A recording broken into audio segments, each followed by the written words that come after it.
pretty much getting to the last question, Henry, but I want to ask you what the smartest reforms you're seeing in America are. Where are they? Is there a city that's really making a dent in this problem?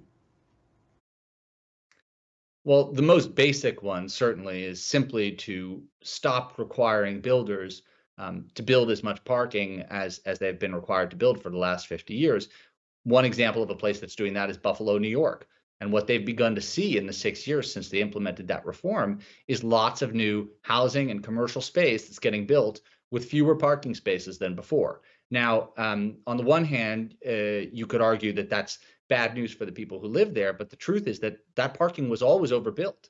It was not just a subsidy for car ownership, it was also a tremendous amount of waste. So by getting rid of those minimums, Buffalo has begun to see the type of development that characterized American cities up until the automobile age. I also want to single out Cincinnati, and I think I'm picking these two places because I think they're not often part of our discussion when we talk about U.S. cities and the innovative things they're doing. But I was in Cincinnati a couple months ago, and they have closed entire streets to cars to open them up for seating outside. And I think there's a perception in America that that kind of thing can only happen in, Rome or something like that. But in fact, there in Cincinnati, the Rome of the Midwest, they're doing it right there downtown, and it's working really well.